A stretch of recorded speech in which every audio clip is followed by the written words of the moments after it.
Ako nga pala si Jezebel. I got a message from our pastor, from Pastor Jerry, that it'll be my turn to share my testimony about who I was before the usual discipleship training program started. And to be honest, I had a hard time doing my daily devotion and personal journal because it requires a great deal of my time. At dahil late na rin akong nakakarating sa bahay, nagiging problema sa akin ang paggawa ng journal, especially reading the Holy Bible. And there were many times I couldn't understand the messages, and at that time, gusto ko na sumuko sa paggawa nito. Nagiging burden ang pag-devotion at paggawa ng journal sa akin. Instead of complaining to our Lord, I sat down and tried to calm myself, and then I prayed. I asked for the Lord's wisdom and His guidance on how to make things easy. Suddenly, everything changed.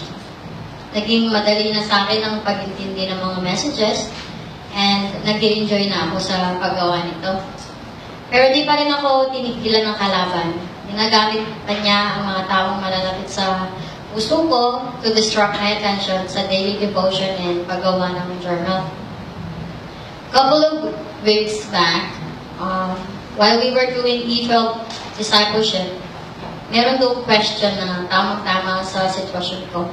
And nagkaroon ng sharing hanggang sa naging serious na ang usapan at napunta sa personal na problema ko. And naging hindi maganda ang araw na yun sa akin that pushed me to deactivate my Facebook account for the meantime. Gusto ko kasi munang mapag-isa. And nangyari po talaga yun.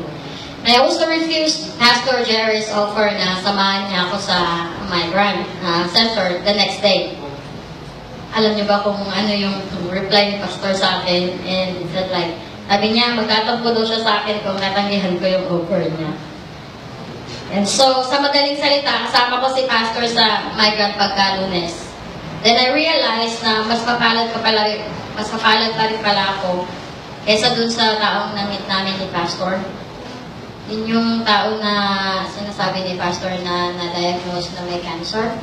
Kung hindi dahil dun sa nangyaring aksidente sa kanya, hindi man niya malalaman na may sakit po pala siya na nag-start yung sakit niya ng cancer. So, mapalad pa rin po pala ako. And hindi lang yun, meron din akong isang neighbor na tumutulong sa akin at hindi po ligid sa kalaman ng mga nakakakilala sa akin, lalo na yung mga pinsan ko, na tumutulong sa akin na mag-solve ng problems ko legally. And tunay nga pong napakabuti ni Lord sa buhay ko. He sent someone na makarelate sa situation ko.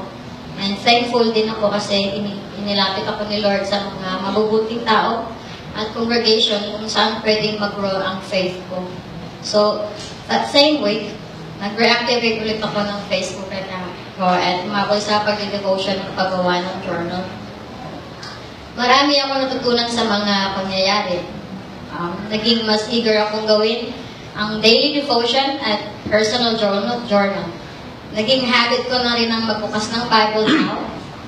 Hindi na siya mahirap sa akin.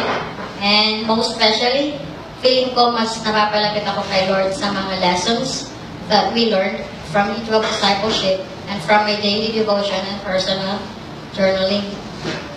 Alam ko hindi pa sapat ang kaalaman ko sa Bible, pero I know someday, somehow, magiging equipped din ako sa mga salita ng Diyos sa tulong ng pag-aaral na ito at sa gabay na rin ni Lord. And maraming salamat po sa inyong lahat. And I'm encouraging everyone to join kahit sa mga small groups.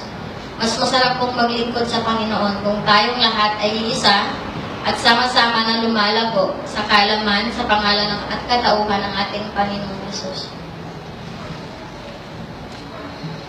And to God be all the glory.